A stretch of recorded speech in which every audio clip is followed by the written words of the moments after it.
Hello everyone, welcome back in this video and इस video में हम बात करने वाले हैं आपका इलेक्ट्रॉनिक्स पेपर थर्ड के बारे में। ठीक है, तो इसमें हम इम्पोर्टेंट चीज़ें बात करने वाले हैं, क्या आपको पढ़ना है वो सारी चीज़ें। ठीक, क्या इम्पोर्टेंट रहता है वो सारी बातें हम करेंगे। मैं सारी चीज़ें आपके लिए एकदम एनालिसिस करके लेकर आ चुका हूँ। ठीक, तो अब देखो पेपर थर्ड का पहले तो अगर पैटर्न समझना चाहो आप, पेपर का पैटर्न कैसा रहता है, तो पैटर्न तो वो सेम ही है। वही आपको कितने क्वेश्चन, 9 क्वेश्चन होंगे। 9 में से पहला क्वेश्चन जो होगा आपका कंपलसरी होगा, और उसमें से 8 क्वेश्चन जो बचेंगे उसमें से आपको 5 क्वेश्चन करना होगा, यानी 6 क्वेश्चन अटेम्प्ट करने हैं आपको।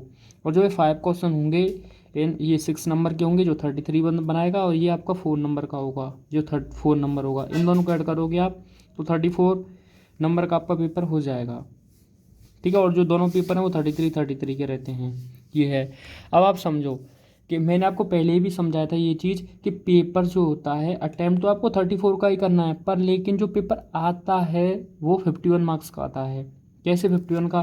आप ही इसमें देखो, 8 × 6 करोगे, ये सॉरी ये तो 52 का आता है। 8 × 6 करोगे कितना हो जाएगा? क्यों, 8 क्वेश्चन 6 नंबर के 48, और एक क्वेश्चन बचता है वो 4 नंबर का, कितना हो जाएगा 4, यानी 52 हो जाएंगे। 52 नंबर का आपका ये पेपर आपको दिख रहा होगा, जिसमें से हमको 34 का करना होता है। ये आता 52 का ही है, ये आप समझो। मैं क्या समझाना चाह रहा हूँ, ये 52 मार्क्स का जो आपको दिख रहा है ना ये पेपर, ये जो पेपर है 52 मार्क्स में से ये समझ लो 26 का आपका इलेक्ट्रॉनिक्स से आएगा। और इलेक्ट्रॉनिक्स का मतलब जो 5 चैप्टर आपके आगे के, ठीक है, जो 4 यूनिट हैं। और 26 का ये आपका सेमीकंडक्टर का रहता है। अब देखो होता क्या है कि सेमीकंडक्टर है और ये आपका इलेक्ट्रॉनिक्स है, ये देखो वेरी करता है, पर ये 25 से नीचे नहीं रहेगा कोई इन दोनों में से पेपर। ठीक, यानी वेरी ये कर जाता है, कभी कभी वेरी हो जाता है कि मान लो ये 28 का हो जाए तो ये 24 का हो जाएगा, ये कभी 28 का हो जाएगा तो ये 24 का हो जाएगा, पर लेकिन ज़्यादा चांसेस इसी पेपर के रहते हैं। ठीक है, इलेक्ट्रॉनिक्स के। अगर आपका सिलेबस थोड़ा अगर कर्टेल रहता है तो कर्टेल इसमें से ज़्यादा होता है वो। ठीक है, तब ये इसका रेशियो बढ़ जाता है जो लास्ट ईयर हो गया था। पर लेकिन वैसे ओवरऑल देखो जो 26 का आपको दिख रहा होगा। ठीक है, तो 26 का ये रहता है, 26 का ये रहता है। अब मैं आपको ये बताने वाला हूँ कि भाई पहले भी मैंने बात की थी, कुछ स्टूडेंट हैं कम्पिटेटिव एग्जाम पर ज़्यादा फोकस करते हैं, उनको इस पर कम रहना होता है, वो डायरेक्टली इस चीज़ को कर सकते हैं। जिसको स्कोर भी ज़्यादा करना है, ठीक है, इंपॉर्टेंट चीज़ पढ़नी है, वो ये कर सकता है। पर लेकिन जिसको थोड़ा आगे बढ़ना है फिजिक्स से ये, तो वो नॉलेज के लिए भाई पूरा पढ़े तो अच्छा है। ठीक, पर लेकिन टाइम आपके लिए कम रहेगा, तो इसलिए आप प्रैक्टिकल लैब बहुत सारी चीज़ें रहती हैं, तो इसलिए मैं आपकी हेल्प हो जाए उसके लिए मैं ये वीडियो बना रहा हूँ क्या क्या इंपॉर्टेंट है। ठीक, अगर आपको पूरा पढ़ना है तो आप पूरा पढ़ सकते हैं सिलेबस, पर लेकिन मैं भी ये समझ लो जो आपको चीज़ें एनालिसिस करके बताता हूँ, अगर उनको पढ़ोगे, उनको समझने के लिए आपको कुछ चीज़ें पढ़नी होती हैं जिसमें ओवरऑल आप 80% सिलेबस कवर कर जाते हो पढ़कर। ठीक है, जब आपको कम दिखता है और आप तैयार करते हो तो उनके साथ उनको तैयार करते हो तो आपको थोड़ा आसान रहता है। ठीक, अब मैं आपको ये कह रहा हूँ कि आप, मैं जो बताने वाला हूँ ये 50 मार्क्स का ये बता रहा हूँ, 25 से 30 मार्क्स के बीच में आप कैसे ला सकते हो सिर्फ ओनली एक पेपर को पढ़ के। एक पेपर का मतलब इसमें 2 पेपर समझ लो आप, इलेक्ट्रॉनिक्स और सेमीकंडक्टर। वैसे तो यूनिट 1 यूनिट 2 आपको पता है, मान एक यूनिट को पढ़ के आप 25, क्योंकि आपको पता 26 से 28 तक वेरी करता है, मैंने आपको पता है। तो अब देखो, अब आपके लिए आसान कौन सा रहेगा पढ़ना ये मैं आपको बता दूं। तो देखो ये आपके लिए ज़्यादा आसान रहेगा, इसलिए आसान रहेगा क्योंकि इसमें टॉपिक फिक्स हैं जिनसे क्वेश्चन आना है। ठीक, इसमें इसमें भी फिक्स हैं, आपका रेक्टिफायर बहुत सारी चीज़ें हैं, पर लेकिन फिर भी आपको इसमें थ्योरी ज़्यादा पढ़नी पड़ेगी। यहाँ पर आपको रिलेशन ज़्यादा पढ़ने पड़ेंगे, इतना थ्योरी नहीं पढ़ना पड़ेगा। ठीक है, ये इसको पढ़ने में आपको इंटरेस्ट थोड़ा आएगा, डेवलप होगा। यहाँ पर थ्योरी ज़्यादा रहेगी तो आप इंटरेस्ट ना नहीं ले पाओगे, ये चीज़ें हैं। तो मैं ये बताने वाला हूँ, पहले इलेक्ट्रॉनिक्स की ही बात करूँगा इस वीडियो में, क्योंकि 25 से 30 मार्क्स के बीच में आप इलेक्ट्रॉनिक्स का मैं बता दूँ ये तैयार कर लेना, आपका 100% 25 सब एबव जाओगे। और सेमी कंडक्टर का कोई एक चैप्टर कर लेना, अगर पूरा अगर आपको करना है 30 से 34 के बीच में जाना है, सेमी कंडक्टर का कोई अपनी मर्ज़ी से आप तैयार कर लेना। ठीक, वो मैं आपको बाद में बता दूंगा, जब भी एग्ज़ाम से मान लो 2 महीने पहले आपको बता दिया जाएगा सेमी कंडक्टर के बारे में, टेंशन मत लेना आप। ठीक, तो देखो अब बात करते हैं आपका इलेक्ट्रॉनिक्स, जो जो आपको करना है वो हम बात कर लेते हैं। ठीक है, तो पहले आपको पेपर के मैं दिखा देता हूँ कि ये आपका जो पेपर था वो पेपर ये, ठीक है, ये पेपर मैं आपको पहले दिखा देता हूँ। ये पेपर आपका देखो, ये दिख रहा है आपको, 20 ये इसमें आया था। ठीक है, इसमें पेपर आया था, पेपर था फिजिक्स, ये आपका देखो इलेक्ट्रॉनिक सर्किट एंड इलेक्ट्रॉनिक्स। इसमें आप देख सकते हो कि आपको 6 क्वेश्चन अटेम्प्ट करना होता है, जिसमें से एक कंपलसरी होता है जो 4 नंबर कैरी करता है, और उसके बाद जो अदर क्वेश्चन है जो आपको 5 क्वेश्चन अटेम्प्ट करने, वो 6 क्वेश्चन उसमें आप कैरी करेंगे। ठीक है, तो देखो जो पहला क्वेश्चन है आपको, अब मैं एक चीज़ बताता हूँ, ध्यान से देखना आप कि क्वेश्चन किस तरीके से आते हैं, वो देखो ध्यान से। देखो क्वेश्चन नंबर 1 है, ये क्वेश्चन में क्या होता है, वैसे बेसिकली अगर देखा जाए तो देखो इसमें 4 क्वेश्चन आते हैं आपके, इलेक्ट्रॉनिक्स और सेमीकंडक्टर का मिक्सचर रहता है। ठीक है, मिक्सचर मिलता है इसमें, सेमी इलेक्ट्रॉनिक्स के भी क्वेश्चन होते हैं, सेमीकंडक्टर के भी देखने को मिलते हैं इसमें क्वेश्चन 1 में। अब आप ध्यान रखना, क्वेश्चन नंबर 2 आपका जो चैप्टर फर्स्ट और सेकंड है ना, तो चैप्टर सेकंड से यहाँ पर क्वेश्चन देखने को मिलता है। और ये मैं आपको बता दूँ, इलेक्ट्रॉनिक्स का तो कोई भी चैप्टर का आपको क्वेश्चन मिलेगा, बस सिंपल मिलेगा, आपको पता है 1 नंबर का क्वेश्चन है तो। ठीक है, आप बेसिक पढ़ोगे, बेसिक तो आपको पता है। अब देखो जो आपको जो क्वेश्चन सेकंड है, चैप्टर सेकंड से आपको मिलेगा, ध्यान रखना आप। ठीक है, जिस तरीके से पैटर्न रहता है। और क्वेश्चन जो थर्ड है आपका, नाम अगर मैं आपको बताना चाहूँ, जिसमें आपको नेटवर्क एनालिसिस, ठीक है, जो जो आपका चैप्टर जो है नेटवर्क एनालिसिस, वहाँ यहाँ से क्वेश्चन आता है आपका चैप्टर सेकंड। और आपका जो क्वेश्चन नंबर थर्ड है, ये आपका chapter number third and fourth. ठीक है, थर्ड एंड फोर्थ, इससे आपका रिलेटेड रहता है आपका क्वेश्चन नंबर 3, चैप्टर 3 एंड 4। अगर मैं आपको बताना चाहूँ तो ये ट्रांजिएंट करंट, जो ग्रोथ एंड डिके आप पढ़ रहे होंगे, transient current and galvanometer, transient current and galvanometer, ये यहाँ से अब। ठीक है, क्वेश्चन नंबर थर्ड। अब देखो जो क्वेश्चन नंबर 4 है, ये आपका आता एसी से, अल्टरनेटिंग करंट। और आपको शायद मुझे लगता है इस नाम को सुन के आपको थोड़ा खुशी हुई होगी, क्योंकि ये आपने 12th में पढ़ा होगा और ये बहुत आसान है ये चैप्टर। ठीक है, वही सारी चीज़ें यहाँ पर पढ़नी है, बस आपको ब्रिज बढ़ेगा थोड़ा सा, दो कॉन्सेप्ट पढ़ेंगे बस, दो सेम वो है, आपके लिए आसान है ये। तब मैं कह रहा था कि 12th में आप पढ़कर आते हो तो आसान है। तो बस यही पढ़ना होता है हमको, इलेक्ट्रॉनिक्स में ये चैप्टर पढ़ने होते हैं आपका, ट्रांजिएंट करंट होगा, गैल्वेनोमीटर होगा, अल्टरनेटिव करंट और नेटवर्क एनालिसिस। और जो चैप्टर 1 है वो उसमें ज़्यादा नहीं पढ़ना, एक टॉपिक पढ़ना है बस।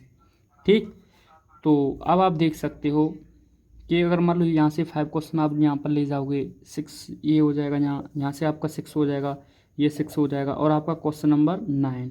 अब देखो यहाँ से जो क्वेश्चन नंबर आपका 5 है, 6 है, 7 और 8 हुआ। ठीक है, ये जो क्वेश्चन है आपको, जो 5 6 7 8, ये आपको सेमीकंडक्टर से देखने को मिलता है। तो बस 5 6 7 8 में से आपको कोई एक क्वेश्चन करना होगा, पूरे नंबर के लिए बता रहा हूँ। अब मेरी स्टडी के अनुसार अगर आपको इतना स्कोर करना है 35 से 25 से 30, तो आपको पता ही है, आप इनको छोड़ सकते हो 5 6 7 8 को। और क्वेश्चन नंबर 9 में आपको यहाँ से मिल जाता है। ठीक है, 6 नंबर का, 6 नंबर आप यहाँ से ले जाते हो, क्योंकि यहाँ भी आपका शॉर्ट नोट्स आता है आपका। क्वेश्चन नंबर 9 शॉर्ट नोट्स लिखना होता है, मैं किसी 2 पर, 4 होते हैं, 4 में से 2, और जो 2 मिलते हैं वो आपको इससे मिल जाते हैं, इलेक्ट्रॉनिक्स से। ठीक, ठीक, ये रहता है आपका इलेक्ट्रॉनिक्स में, यहाँ से मिल जाएंगे आपको 2। अब देखो ये जो मैंने आपको ये बताया, इस टाइप से जो पेपर रहता है आपका, ये पेपर रहता था यानी 19 18 17 16 जो भी पेपर आए थे, बल्कि जो इस बार पेपर आया था उसमें क्या था कि 25% आपका सिलेबस कर्टेल था, रिड्यूस था सिलेबस 25%।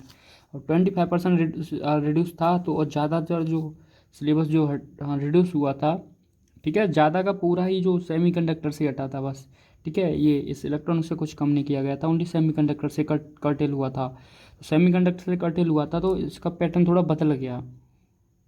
बदलने का मतलब, अब बदलने का मतलब आपको पता है, अगर इसका सेमीकंडक्टर से कम होगा सिलेबस, तो इलेक्ट्रॉनिक्स के क्वेश्चन बढ़ेंगे ऑटोमेटिकली ही। तो इस बार ये था, अगर मान लो इस बार भी अगर आपका 25% रहता है या नहीं होता है, तो फिर ये रहेगा पैटर्न। ठीक, अगर रहता है तो फिर तो आपके लिए और अच्छा है कि आप इलेक्ट्रॉनिक्स से ही फिर पूरा पेपर स्कोर कर जाओगे 34। अब मैं आपको दिखाता हूँ पहले एक बार पेपर, फिर मैं आपको इम्पोर्टेंट चीज़ें जो भी हैं वो आपको बताता हूँ। ठीक है, तो पहले आप एक बार पेपर देख लो। तो आपको ये दिख रहा होगा कि एनी टू, दो किसी आपके 2 को आपको आंसर करना है इनमें से, और 3 क्वेश्चन है आपको। तो देखो ये आपको दिख रहा होगा, ये आपका मैं जो बोल रहा था ना कि चैप्टर 1 में आपको क्या पढ़ना है वो मैं आपको बताऊंगा। ये कलर कोडिंग है, तो ये आपका चैप्टर 1 का है, जो इससे इलेक्ट्रॉनिक्स से। ये भी देखो वाटलेस करंट, शायद वाटिन धारा आप जानते होंगे, जो भी हिंदी है, वाटिन धारा या वाटरलेस करंट, वाटलेस करंट। ठीक है, तो ये दोनों आपको इधर से ही मिल जाता है, ये सेमीकंडक्टर से। अब देखो ये आपका देखो क्वेश्चन नंबर सेकंड दिख रहा है, ये आपका चैप्टर नंबर सेकंड से, ये इलेक्ट्रॉनिक्स का जो मैं आपको बता रहा था अभी, ठीक है। और जो थर्ड क्वेश्चन आपको दिख रहा है ये भी सेम क्वेश्चन नंबर आपका उससे आ गया, question number chapter number third से। इसमें 4 गैलोमीटर का क्वेश्चन नहीं है, थर्ड एंड फोर कह रहा था ना मैं, क्वेश्चन नंबर थर्ड जो होगा वो थर्ड एंड फोर से आता नहीं, सिर्फ ओनली इससे आया आपका चैप्टर थर्ड से, ठीक है। ट्रांजिएंट करंट से आया क्वेश्चन।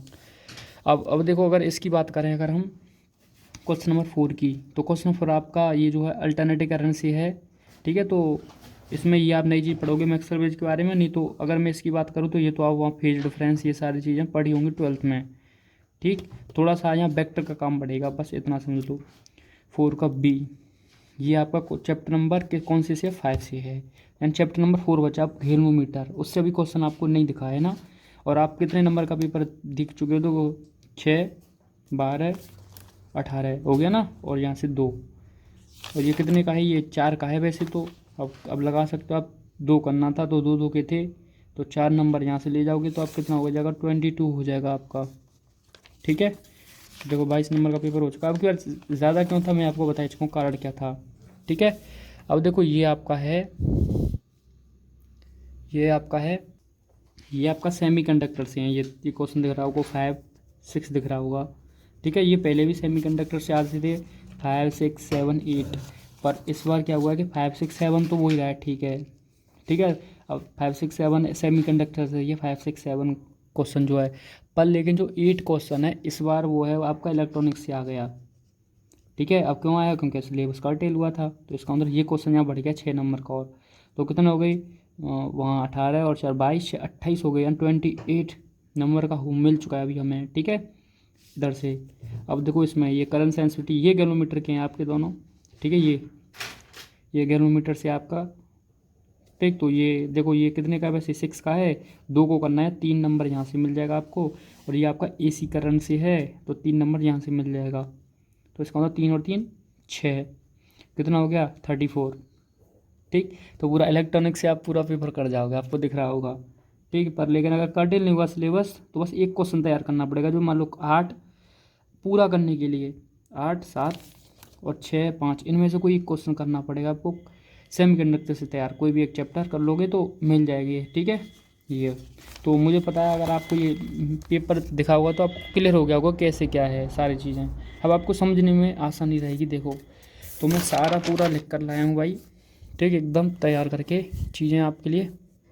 देखो ध्यान से अब आप, तो आपको पता है कि इलेक्ट्रॉनिक्स की बात कर रहे हैं, इलेक्ट्रॉनिक्स में देखो ये 5 चैप्टर हैं आपके, ये पहला रजिस्टर है, दूसरा मैश एनालिसिस या इसी को हम नेटवर्क एनालिसिस बोलेंगे, दूसरा आपका कैपेसिटर्स कैपेसिटी या ट्रांजिएंट एनालिसिस बोलेंगे, ट्रांजिएंट करंट बोल रहा हूँ, चौथा आपका गैल्वेनोमीटर, पाँचवा आपका अल्टरनेटिंग करंट, ठीक है। ये हैं, और ये आपका 12th में जो आपने पढ़ा था वही था, बस थोड़ा सा बढ़ता है, ठीक। तो अब आप देखो ध्यान से, अब मैं आपको चैप्टर वाइज बता चलूँगा कि कौन से नंबर पर आपको क्वेश्चन देखने को मिलेगा। तो देखो जो आपका ये क्वेश्चन नंबर 1 जो रहेगा ना, जो कंपलसरी है, तो यहाँ से एक क्वेश्चन आप पक्का समझ लो कारण कोडिंग से मिलेगा, जो आपको चैप्टर नंबर 1 में पढ़ना है रजिस्टर में, बस कारण कोडिंग ही आता है, ये तो फिक्स 100% है, आएगा तो कार्बन कोडिंग, नहीं आएगा नहीं कुछ भी चैप्टर नंबर 1 से, ठीक। कार्बन कोडिंग कैसे करना है, अगर आपको ये सीखना है तो आप कमेंट कर सकते हो, मैं आपको बता सकता हूँ, ठीक। कैसे कार्बन कोडिंग को सॉल्व किया जाता है कमेंट कर देना भाई आप। अब देखो चैप्टर नंबर 2 मैश एनालिसिस या एनालिसिस ऑफ इलेक्ट्रिकल नेटवर्क इसको बोलते हैं हम, ठीक। तो देखो इसमें टॉपिक आपका किरचॉफ लॉ आप पढ़ना, किरचॉफ लॉ इसलिए बोल रहा हूँ मैं, देखो क्वेश्चन में ज़्यादातर किरचॉफ लॉ से नहीं मिलता है, आप देखोगे क्वेश्चन पीवाईक्यू में तो किरचॉफ लॉ से क्वेश्चन नहीं आता, पर लेकिन इन चीज़ों को समझने के लिए आपको किरचॉफ लॉ पढ़ना पड़ेगा, ठीक। ये आपके लिए अच्छा है, या पढ़ना तो आपकी चीज़, देखो आप रटने की कोशिश मत करना, समझना और चीज़ें अच्छा रहेगा, ठीक, जल्दी से तैयार कर पाओगे। तो किरचॉफ लॉ पढ़ना, 2 लॉ हैं, करंट लॉ और वोल्टेज लॉ, शायद आपने 12th में पढ़ा होगा, ये था। फिर इसके बाद देखो ध्यान से देखना, मैं एक चीज़ समझाता हूँ आपको क्वेश्चन सेकंड के बारे में क्या कैसे रहता है। यहाँ एक चीज़ देखना आप कि क्वेश्चन कैसे पूछा गया है, सारी चीज़ें समझो आप ध्यान से, कि क्वेश्चन नंबर 2 में आपको दिख रहा होगा कि जो पहला दिख रहा है आपको standard and prove Norton theorem, और ये आपको एक न्यूमेरिकल मिला है, ठीक है। पीवाईक्यू न्यूमेरिकल है, मैं कह रहा था ना कि न्यूमेरिकल भी सेम वैल्यू छाप देते हैं ये, तो ये पीवाईक्यू है, ठीक है, आपको मिल जाएगा। मैंने भी करा है ये क्वेश्चन, ठीक है, आपको मिल जाएगी वीडियो। तो ये आपका standard and proof Norton theorem, और देखो ये आपका न्यूमेरिकल है T2 पाई नेटवर्क, यानी कि वो चेंज करना है इसमें। तो देखो इसमें अगर पैटर्न की बात करूँ मैं, देखो 2019 से, ठीक, तो इसमें क्या है, देखो एक थ्योरम से और इससे क्वेश्चन नेटवर्क से T2 पाई में। तो इसमें ये समझो कि मैं आपको बता रहा था कि 18 19 ये जो पेपर था 17 18 उसमें क्या होता था, ठीक है, 19 हुआ आपका, और इससे पहले 21 22 में पेपर हुआ, ठीक है, और बीच में नहीं हुआ था कोरोना काल, 22 में हुआ, 23 में ये हुआ है। तो इस बार क्या है 18 19 से इनसे कि ये इस टाइप से क्वेश्चन पूछा जा रहा है कि स्टेटमेंट प्रूफ, ये थ्योरम दे देगा कोई, उसका आपका स्टेटमेंट पूछेगा और उसका स्टेटमेंट का प्रूफ हमको करना पड़ता है, ठीक। और इस टाइप से एक आपको वो दे देता है कि पाई से टी में कन्वर्ट करवाता है या टी से पाई में कन्वर्ट करता है नेटवर्क को। देखो ये टी टाइप का बन रहा है, ये पाई का, इसको पाई में कन्वर्ट करवाना चाह रहा है, वो पढ़ोगे तब आपको पता चल जाएगा, ठीक। इस टाइप से अगर क्वेश्चन आया तो ध्यान से समझो क्या होगा, क्या पॉसिबिलिटी बन सकती हैं कि अगर देखो मैंने यहाँ पर लिखा है, ठीक है, चैप्टर सेकंड में क्या इंपॉर्टेंट है, देखो ये 3 तो थ्योरम हैं, बस ये 3 थ्योरम है इसमें जो हर बार पूछता है वो। अब पहले तो इसमें पूछो कि थ्योरम अगर पूछा गया, एक और देखो पॉसिबिलिटी क्या बन सकती है वो मैं आपको बताऊँगा अभी। आप ये समझ लो पहले कि ये इस टाइप से एक न्यूमेरिकल आएगा, या न्यूमेरिकल के लिए ये 2 चीज़ होती हैं बस, कि पाई से टी में आपको कन्वर्ट करवाने के लिए कहेगा, या टी से पाई में, बस ये नेटवर्क को टी से पाई में ट्रांसफॉर्मेशन करवाएगा, या टी से पाई में, बस 2 ही हैं ये, और इसके अलावा कुछ नहीं है अगर इस टाइप से न्यूमेरिकल बना तो। और थ्योरम अगर आई तो देखो 3 थ्योरम है बस आपकी, Norton's theorem, maximum power transformation और थेवेनिन थ्योरम, ठीक है। अब एक चीज़ ध्यान से देखो कि ऐसे न्यूमेरिकल पूछा हो और ये थ्योरम कौन कौन से साल पूछा गया थ्योरम, देखो देखो 12 में ये पूछा गया, 13 में ये, यानी 10 11 से स्टार्ट है, देखो 10 में ये पूछा गया, 11 में, ठीक है, 12 में थेवियन पूछा गया, फिर 13 में फिर नॉर्टन आया, फिर 14 में थेवियन, 15 में आपको मैक्सिमम ट्रांसफॉर्मेशन थ्योरम पूछ लिया है, ठीक, फिर 16 में पूछ लिया आपका थेवियन, 17 में कोई नहीं पूछा गया, ठीक, 18 में फिर ये पूछ लिया, फिर 19 में पूछा गया।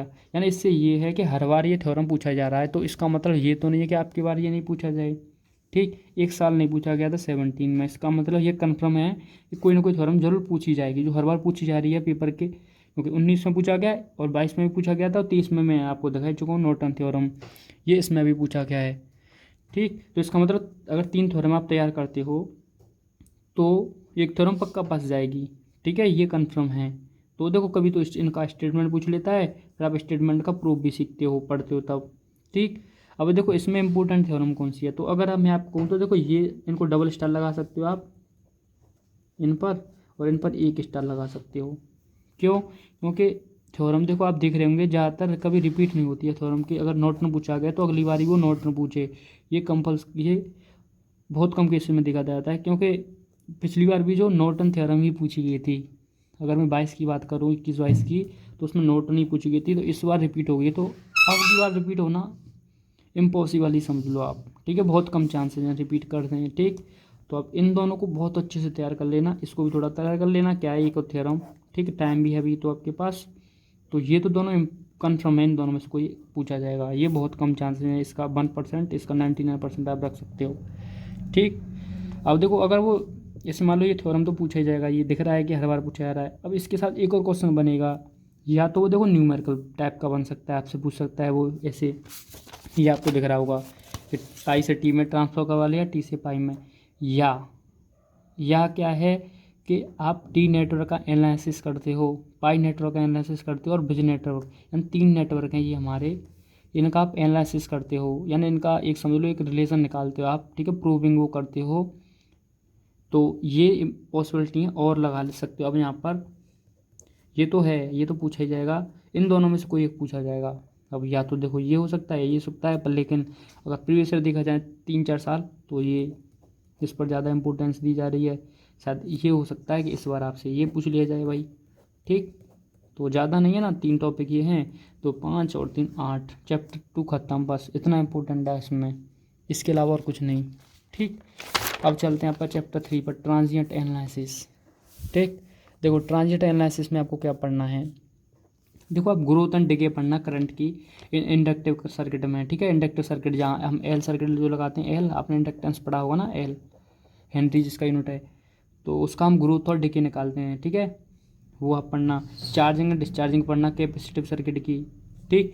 क्योंकि जब आप देखो ग्रोथ एंड डिके पढ़ोगे इंडक्टिव करंट सर्किट की, तो बस थोड़ा सा चेंजिंग होता है, यानी प्रोसेस तो वही सेम रहता है, बस इसका फॉर्मूला यूज अलग होता है। क्यों, आपको पता है कि कैपेसिटर में हम वोल्टेज यूज करते हैं, यहाँ पर हम करंट यूज करेंगे। तो यहाँ पर आई बराबर ये चलता है फॉर्मूला आई करंट का, यहाँ पर बी बराबर चलता है, बी बराबर जो क्यू आई वो चलता है आपका, ठीक है, कैपेसिटर वाला, और वोल्टेज में रिलेशन वाला चलता है। तो बस ये चलो प्रोसेस वही रहता है, बस फॉर्मूले के अकॉर्डिंग चलता है, यानी वी इजकल टू यहाँ जो फॉर्मूला वोल्टेज के अकॉर्डिंग चलेगा, यहाँ करंट के अकॉर्डिंग, यहाँ प्रोसेस वही रहती है। पर जैसे इंटीग्रेशन करना ये अगर सेम प्रोसेस, तो ये आप एक सीख जाओगे तो ये आप कर ले जाओगे। ठीक, एक बार प्रैक्टिस करने की जरूरत पड़ेगी। और आपका देखो आप इसमें बस ये तीन चीज़ें इंपॉर्टेंट है। आपसे ग्रोथ एंड डिके पूछेगा किसी न किसी की, ठीक है, या इसकी पर, लेकिन सबसे ज़्यादा इंपॉर्टेंट यहाँ से पूछ जा सकता है वो, ये ज़्यादा इंपॉर्टेंट रखना आप 3 स्टेप बना के। ठीक है, ये जो इसका जो केस है आपका एलसीआर सर्किट का, जब तीनों हम यूज करें उसमें, ये इसकी बात कर रहा है। ठीक है, तो ये एलसीआर सर्किट में आप ट्रांजिएंट करंट कैसे, और वो एक रिलेशन है, तो ये आपको अच्छे से तैयार करना है, ये इंपॉर्टेंट है आपके लिए। इस बार भी पूछा गया था, देखो इसमें जब आप पढ़ोगे ना तब आपको पता चलेगा। एक ये केस है, ये कि के square is less than omega square, ये 3 केस होते हैं इसमें। ठीक, ये केस है। अब देखो इस क्वेश्चन को मैं आपको दिखा देता हूँ। ये आपका जो है देखो, ये सी से आपका चैप्टर 3 से, ठीक, जिसमें देखो वो आपको पूछ रहा है growth of transient current in series LR circuit. ठीक है, एलआर सर्किट का मतलब एलआर से समझ रहे होंगे कि इंडक्टेंस वाले की केस की बात कर रहा है ये, और उसमें ग्रोथ की बात कर रहा है। इसका मतलब ग्रोथ एंड डिके पढ़ते हैं आप, उसमें अभी ये ग्रोथ निकलवा रहा है ये आपका इंडक्टिव उसकी। ठीक है, and define the time constant, जब आप इसी सॉल्व करोगे उसमें टाइम कॉन्स्टेंट आगे आता है। ठीक, तो क्वेश्चन से भी आप समझ गए होंगे किस टाइप से क्वेश्चन आएगा। तो ये रहता है आपका ये सिनेरियो, इनसे क्वेश्चन बनता है। ठीक, अब देखो आपका गैल्वेनोमीटर, तो देखो अगर मैं आपको एक चीज़ बताता हूँ कि होता क्या है, कि जो क्वेश्चन नंबर 3 है इसमें कभी कभी ऐसा हो जाता है कि एक ए और बी 2 पार्ट हैं इसमें। तो अगर मान लो गैल्वेनोमीटर से शॉर्ट नोट्स में क्वेश्चन नहीं बना, ये तभी बनेगा, ये 100% तभी बनेगा जब अगर शॉर्ट नोट्स में गैल्वेनोमीटर से कोई क्वेश्चन नहीं बना। अगर गैल्वेनोमीटर में कोई शॉर्ट नोट्स नहीं आया, जैसे करंट सेंसिटिविटी हुआ इसमें, ये बैलिस्टिक गैल्वेनोमीटर होगा, एक आपका होगा ये मूविंग कॉइल गैल्वेनोमीटर, ये 3 है इसमें। ठीक है, तीनों ये शॉर्ट नोट्स का इंपॉर्टेंट है, ये तीनों में से कोई ना कोई पूछ लेता है वो। अगर मान लो शॉर्ट नोट्स में गैल्वेनोमीटर से क्वेश्चन नहीं है, तब क्या होता है कि ठीक है इन दोनों में से किसी पार्ट में गैल्वेनोमीटर से क्वेश्चन बनता है फिर। ठीक है, शॉर्ट नोट्स में अगर बन गया तो यहाँ आपको मिलेगा ही नहीं, ये पक्का है। आप देख लेना कभी पीवाई को उठाना, मैं सब एनालिसिस करके यहाँ पर आया हूँ। ठीक, तो जब आप शॉर्ट नोट्स में अगर मिल रहा है गैल्वेनोमीटर क्वेश्चन, तो ये पूरा क्वेश्चन आपको इसी से मिलेगा, इसी चैप्टर से। ठीक, ये आप कंफर्म रखना। तो देखो अगर आप शॉर्ट नोट्स में आपको मिला, तो ये तीनों में से कोई एक मिलेगा शॉर्ट नोट्स में, current sensitivity, moving coil galvanometer या बैलिस्टिक गैल्वेनोमीटर। अगर केस उल्टा बन के मतलब शॉर्ट नोट्स में ये नहीं आई है तो क्वेश्चन बनेगा, तो क्वेश्चन देखो ये क्वेश्चन बनते हैं, यानी explain the cause of damping in a moving coil galvanometer. ठीक है, यहाँ तक ये क्वेश्चन आएगा एक। फिर इसी में ये देखो ये इसको बढ़ाएगा, यानी 2 होंगे इसमें क्वेश्चन, यानी explain the cause of damping in a moving coil galvanometer, यहाँ फुल स्टॉप होगा। फिर ये पूछेगा आपसे how will you measure a capacitance using a ballistic galvanometer, यानी पूरा क्वेश्चन है यहाँ तक ये। ठीक है, अब देखो कभी कभी क्या होता है कि वो सिर्फ ओनली वो इस चीज़ को पूछ सकता है, कभी कभी ऐसा होता है कि वो ये तो पूछ लिया उसने यहाँ तक, फिर वो इसको ना पूछ के ये पूछ लेता है कि give the condition of the motion of the coil to be oscillatory. तो ये तो कितने क्वेश्चन है वैसे देखा जाए तो 1 2 3, तो ये 3 क्वेश्चन है बस। अगर क्वेश्चन बना तो इन तीनों में से कोई बनेगा। ठीक, अगर मान लो शॉर्ट नोट्स में बना तो क्वेश्चन नंबर जो 3 है वो पूरा उसी चैप्टर से बन जाएगा इससे। ये शॉर्ट नोट्स में आपको देखने को मिल जाएगा इन तीनों में से कोई एक, या कभी कभी 2 भी मिल जाएगा, ऐसा भी हो सकता है। ठीक, अब आप देखो इस चीज़ को समझाता हूँ मैं आपको, ये अल्टरनेटिंग करंट। अब देखो ये तो आपका 12th में आप पढ़ चुके बहुत अच्छे से, देखो वैसे पढ़ते तो उसी को भी हो, ये और ये चीज़ तो आपके लिए नहीं होंगी, पर लेकिन कार्बन कोडिंग बहुत सारी चीज़ें थी, पर लेकिन ये पूरा आप 12th में पढ़ते हो भाई। पूरा जो मैं आपको टॉपिक बताऊंगा वो भी 12th से रिलेटेड होंगे, लेकिन ये थोड़ा सा मान लो आपको वेक्टर का ज़्यादा यूज़ करना पड़ेगा। ठीक, लेकिन अगर आपने अच्छे से अगर वेक्टर 12th में पढ़ा था और वेक्टर का यूज़ भी किया था इस चैप्टर में, तो आपको तो आपके लिए क्लियर है पूरा। बस आपको 2 चीज़ पढ़ना पड़ेंगे यहाँ पर, ये AC ब्रिज पढ़ना पड़ेगा, वो जो वहाँ पर नहीं था। ठीक है। मैक्सवेल ब्रिज और शेयरिंग ब्रिज, यहाँ दो ब्रिज हैं, इसमें बहुत छोटे छोटे रिलेशन निकालना होता है इनका, बस बहुत छोटे छोटे हैं, मान लो 10-10 मिनट के टॉपिक हैं ये दोनों, ज़्यादा भी बड़े नहीं हैं, ठीक। तो ये पढ़ना होता है बस, नहीं तो 12th का पूरा पोर्शन है। दिखाता हूँ, देखो तो आपको क्वालिटी फैक्टर से क्वेश्चन मिलेगा आपको इम्पोर्टेंट, ठीक है, क्वालिटी फैक्टर से। और क्वेश्चन कौन सा बनेगा, क्वेश्चन नंबर 4, ठीक है, ये यहाँ से। या वाटरलेस करंट जो आपका कंपलसरी होता है उसमें ये देखने को मिलता है आपका वाटरलेस करंट या ट्रांसफॉर्मेशन। अब देखो कभी कभी ये बहुत कम केसेस में ध्यान रखना, ये ट्रांसफॉर्मेशन बहुत 2017 में बना था क्वेश्चन, उसके बाद नहीं आया ट्रांसफॉर्म पर, लेकिन नेक्स्ट टाइम आ भी सकता है, ठीक। तो ये इस पर भी क्वेश्चन बन सकता है और इस पर न्यूमेरिकल आप कर लेना, ठीक है, वो इंपॉर्टेंट ज़्यादा है। पीवाईक्यू में आपको मिल जाएंगे, बस उन्हीं को कर लेना आप, ठीक। तो ये तीनों इंपॉर्टेंट टॉपिक हैं आपके, क्वालिटी फैक्टर, वाटरलेस करंट या ट्रांसफॉर्मर। या आपको सर्किट पढ़े थे आपने वहाँ पर, कौन कौन सा, प्योरली रजिस्टिव सर्किट था, ठीक है। बस देखो प्योरली रजिस्टिव सर्किट ही तैयार कर लेना, वैसे तो प्योरली इंडक्टिव भी होता है, प्योरली कैपेसिटिव भी होता है, उन दोनों को छोड़ सकते हो आप, वो इतना इंपॉर्टेंट नहीं है, ये ज़्यादा इंपॉर्टेंट है आपका प्योरली रजिस्टिव सर्किट, यानी ये इसी से क्वेश्चन पूछा जाता है, ठीक। या फिर LR, CR और LCR, इन तीनों को, ठीक है, कॉम्बिनेशन के साथ series LR circuit, series CR circuit, series LCR circuit. और एक ये टॉपिक तैयार कर लेना, पावर कंजप्शन इन AC सर्किट। तो इसको तैयार करने में आपको ज़्यादा टाइम नहीं लगेगा, क्योंकि आप रिवाइज कर रहे होंगे, ऐसा आपको लगेगा इसमें, बस ये नया पढ़ना पड़ेगा, ठीक।